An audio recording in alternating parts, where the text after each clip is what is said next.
But first, a message from our sponsor. Jason! Leatherface! Michael! They're all here on Shudder! Shudder is like the Netflix of horror. It has the largest, fastest growing human curated selection of thrilling and dangerous entertainment. It even has new titles added weekly. You can stream ad-free across multiple devices and enjoy classic horror films like Night of the Living Dead, exclusives like Mandy, and even Shudder originals like Joe Bob's Last Drive-In. One of my favorite modern horror directors is Mike Flanagan. I really love Dr. Sleep and Haunting of Hill House, so I was excited to see that Shudder had one of his early horror films, Absentia, on their platform. To try Shudder free for 30 days, go to shudder.com and use promo code Cinemassacre. I can't wait to enjoy more movies like this, and this, not this, and this.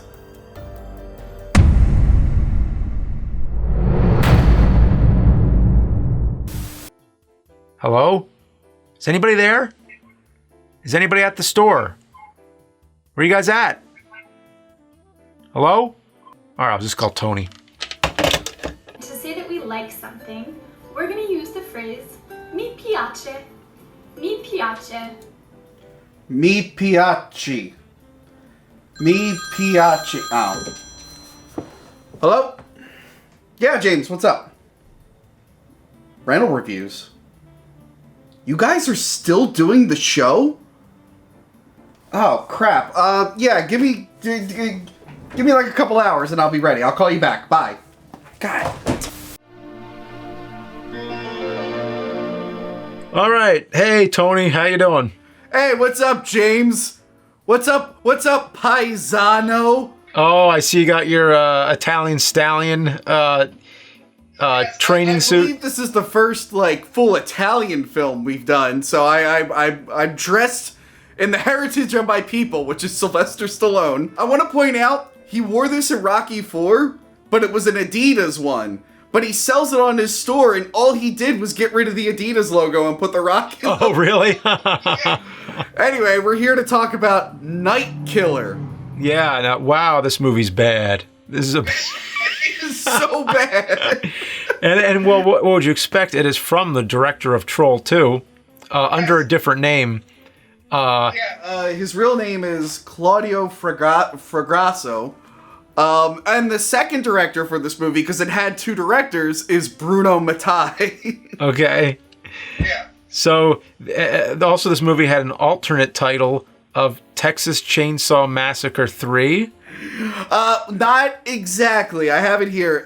Texas Chainsaw in Italy was called Non Aparte Quella Porta, which meant, I think, do not open that door. So when they got to this one, they were like, because it's Italy, I don't know if it's different now, they didn't give a shit about international copyrights or whatnot. So they're like, oh wait, the killer's got kind of like a weird face mask. Let's make it the third one of this. Which Italy was known to do, because the director did Troll 2, which is clearly not a sequel to Troll. And Bruno Mattei directed Terminator 2. Okay. Which is actually called Shocking Dark, but he released it in some areas as Terminator 2. So they were kind of famous for doing this. So yeah, they tried to pass this off as a Texas Chainsaw sequel. Wow. Which doesn't make any sense because Texas Chainsaw Massacre 3 was already out. And not to mention, there's not a single chainsaw anywhere in the movie. And they're not in Texas. They're in Virginia Beach, I think, is where it takes place. Okay. Yeah. So it has nothing to do with Texas Chainsaw. So like I said, it has two directors. So it's about this killer who stalks women and kills them, except for one. They wanted it to be more psychological, like a thriller. The original director did. And then someone decided it needed more gore. So they got Bruno Mattei to add the gore in. And I swear to God, he didn't read the script. And I'm sure he thought that the cheap-looking mask was actually a monster. Which is actually what I thought when I first started watching it. Where I was like, okay, that's just a really bad mask. I mean, it's a cool mask if you had it for Halloween or something, but in a movie like this, you're like, okay, the mouth never moves. You're like, oh, that's so obviously a mask. Then he takes it off, and you're like, oh, okay, it was meant to be a mask. Yeah, but I didn't know that at first, because the first kill, where he's killing dancers at some place, which was all at it later on, or actually a bunch of the kills, he has this claw, and he's punching through these women's chests.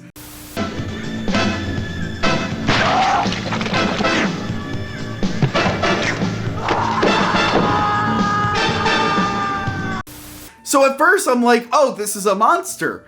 Like, this is a spooky, scary monster, and that's a terrible mask. But then you're right, he takes the mask off, and I'm like, wait, that's a guy? It was so confusing. Yeah, I mean, it's a confusing movie, too, because it like, the thing with the husband, how, like, the whole time this husband is, like, stalking her, and you put two and two together and think, all right, well, that's probably going to be the killer at the end, but it isn't. No.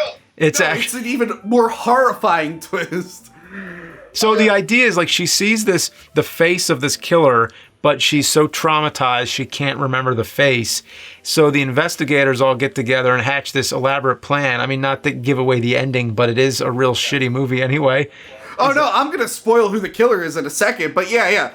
I'll mention the girl gets attacked by this killer. She ends up getting raped, but this is the rapiest movie we've done, by the way. So he doesn't kill her, she survives. But then it cuts to her in the hospital, and then it cuts to her friend, like, taking her daughter in, and he's like, yeah, I saved her and got stabbed in the face. But then they never show that, so right away I'm like, oh, that guy's the killer. Like, it's so painfully obvious. I'm like, that guy's the killer. And then it gets confusing, because then they're like, oh, she's so traumatized, she can't remember anything. Which is a thing that happens with, like, trauma, like, you can repress memories and stuff, but I don't think you forget who your ex-husband is, and I don't think you forget you have a daughter. Like, I think you just forget the things surrounding the trauma, you don't just get full-blown amnesia. So then this other guy kidnaps her, or he tries to follow her into the bathroom. Yeah. And then she makes him take all his clothes off, but at gunpoint. She has a gun, I guess. And then he, like, kidnaps her at some point, and he's threatening to kill her. So the whole time I'm like, well, I definitely know that other guy's the killer. What's the point of this other killer? Oh, like, what is it? Like, the whole thing is this plot to, like, bring her memory back. So they have her husband, like, do all this terrible stuff to her, just even encourage her to commit suicide, which she never does. And then eventually, like, that brings back her memory of the killer and who it really is. Like, I don't know. It's weird. It's the most complicated thing I've ever seen. Like, how about get, like, a lineup of suspects, maybe, and have her point them out? Like, I don't think you have to go through these steps. Holy shit. Not to mention, like, the things they put her through, like the scene where he's eating the Kentucky Fried Chicken and is, like, encouraging her to, like, blow her brains out. Yeah. Right after he, like, saved her from, like, drowning or whatever, or, like, taking all those pills. No, she's taking all the pills, and then he, like, forces her in the water to puke up the pills she swallowed. Then he's in the hotel with the chicken, and I can't even explain this movie. I know. So this is what happens when you send an Italian crew to America to film with only Americans. Something got lost in translation here. I don't think anyone was really on board with what was going on. I don't think they were all on the same page. Because it starts off as the slasher movie, then it turns into this kidnapped victim movie, and it's like, are these two things related? And it cuts back to the slasher once in a while, where he kills that weird girl and covers her in wax? What the hell was up with that?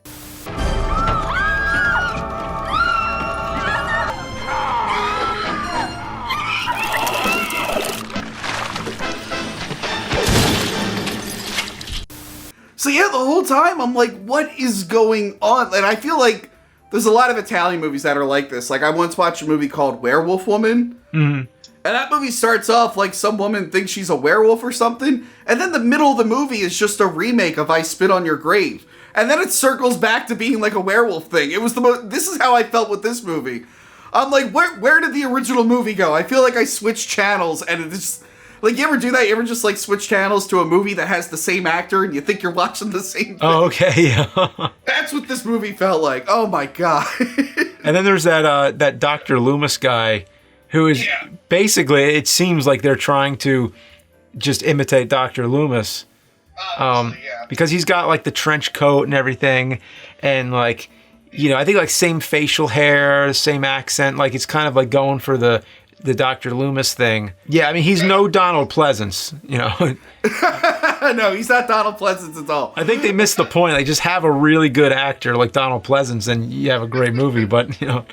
I mean, Donald Pleasance has been in horrible Italian films. Did you ever see Puma Man? Puma Man? Oh, yeah, there's a Mystery Science Theater for it. Italy tried to rip off Superman, and Donald Pleasance was that movie's version of Lex Luthor. It's awful. Wow, so it's like a cat. It's a puma? The Puma, don't worry about the Puma thing. It doesn't make any goddamn sense. It's just an Italian guy in loafers and a cheap cape against a horrible rear projection thing.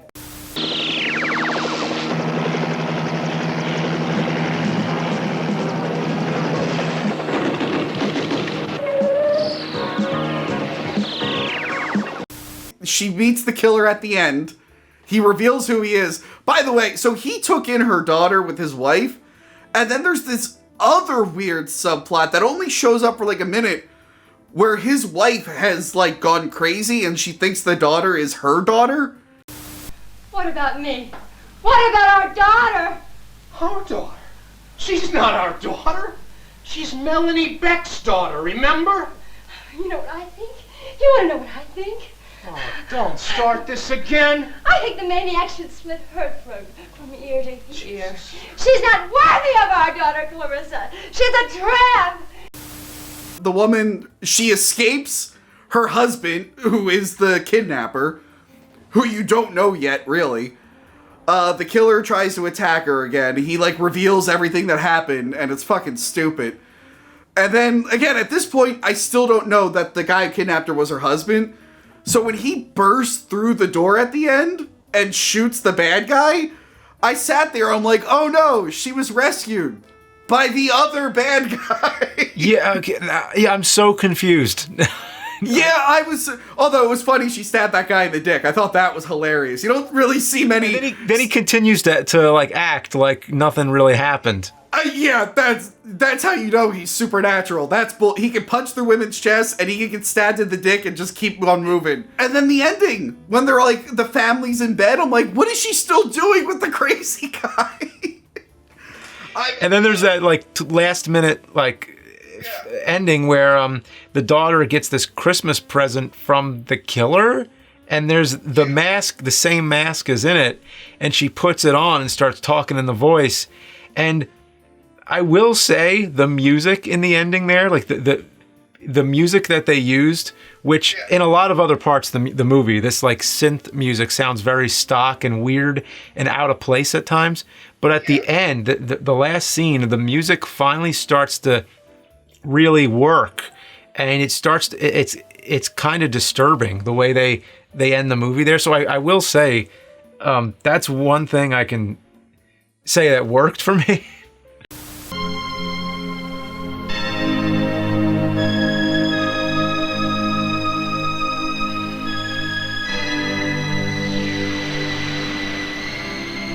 Do you recognize me, Mrs. Beck? I'm Beck. Just for you. Just for you.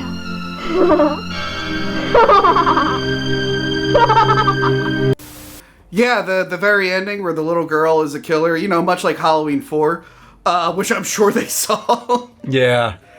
Yeah, that doesn't make any... So, who sent her the mask? Is the wife still alive? Was the wife in on it? Why did the girl suddenly get possessed while wearing the mask?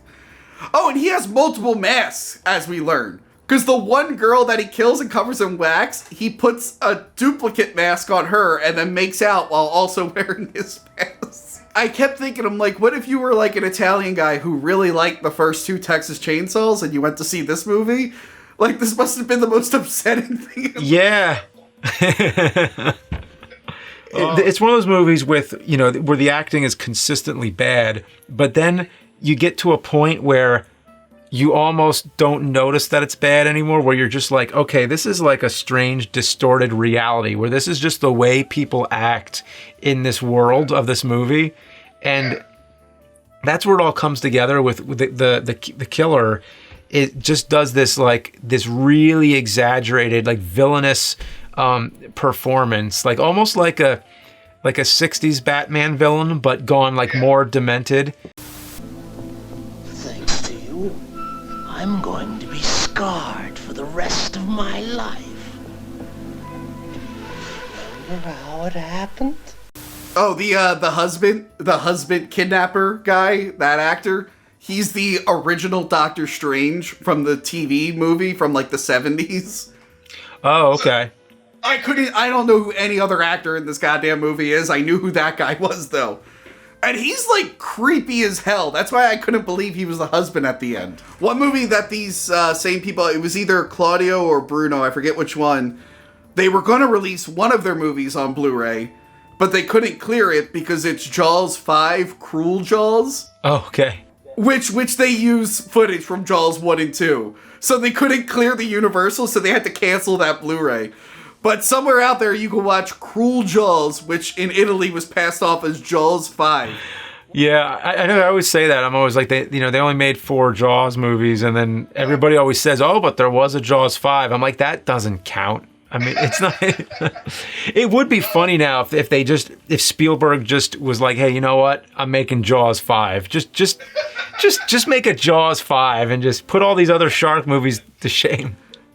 I will say, if you guys want to get into like Italian trash cinema, this one is like uncomfortable. I was very uncomfortable throughout this whole movie. Don't start with this one. Maybe start with a few other. It's a tough movie to watch by yourself too, because I feel like this is definitely a movie that would work better with a crowd. Like if you got people together, which is hard these days, but if you were able to see this with people, it would be a lot funnier. And because me just sitting here watching, I'm just like, all right, well this sucks. So it kind of needs that community feel to like. Yeah, like to just talk about like what was up with that scene, like what was up with this, like what was up with flush your clothes in the toilet. It starts off where the killer is making phone calls to the victim, and that's kind of like a genre in itself. It reminded me of when I was doing the Dream Phone Board James episode. I researched all these phone movies at the time. I just tried to find every one that I could to watch, to see what's been done. And I got my notes here. I can't remember much of the movies, but that's what notes are for. So just real quick, if you just want to run through some other phone movies just for a little fun history thing. Let's do it. Yeah, we got a Black Sabbath, 1963, which is what the band was named after. There's a segment in that, because it was an anthology film. There's a segment called The Telephone, which is about this woman who gets these phone calls. Then there's Black Christmas, 1974. And this one, the caller's making these really vulgar phone calls to Margot Kidder. And then there's When a Stranger Calls, 1979, which is this babysitter who keeps getting these phone calls from this guy who's like, have you checked the children? And the calls just keep getting more threatening. The police trace the call, and they find out it's coming from inside the house, and he was upstairs, and he like murdered the children or whatever. And that's some shitty babysitter right there. But anyway, then there's Don't Answer the Phone from 1980. And this is this shitty grindhouse movie. I don't know why it's called Don't Answer the Phone. Oh, he calls into a radio station sometimes, but that's about it. Then there's He Knows You're Alone from 1980. Uses the music from The Blob and some old stock music that I heard in like other movies. Tom Hanks and Paul Gleason are in it. Oh wait, I've seen that one. Yeah. That one, it's a horror movie, like Tom Hanks is real young. I've seen that one. Then there's Scream, which is 96. Yeah, and everybody knows that scene kind of brought it back, made it famous again, where the killer calls and says, I want to know who I'm looking at. Then there's The Night Caller from 98. This is another one where the caller is not mysterious. You know who it is the whole time. So, and it's another one where it's this disturbed woman who keeps calling into a radio station. Not sure if that's the killer I'm noting here, but in other words, it's not much of a call movie. Then there's Phone Booth, which is an awesome movie. A guy in a phone booth who gets this call from a sniper who is pointing at him while he's in the phone booth. This is a great movie because the whole thing takes place pretty much just in this phone booth. Then there's a One Missed Call from 2004. People get phone calls with a voice message from themselves dying, like in the future, whatever. Oh, yeah. Was that the remake, or did they remade that, right? And then last one I wrote was The Caller from 2011. A girl moves into an apartment, gets a phone call from a woman, and they keep having conversations. Didn't seem that interesting. That's all I wrote. So The Caller, I guess, had nothing going for it. So anyway. So was Nightcaller on that list? Did you pick this movie? No, I think Newt did. Yeah. Oh, Night Killer. Not to be confused with Nightcaller, Nightbreed, or Night Beast. So, or Nightmare on Elm Street, because the killer has like the claws and the Freddy Krueger mask. Well, I'm glad he picked this movie that makes all Italians look bad. After I've defended Italy many times on this show, he picks this movie that's not a good representation.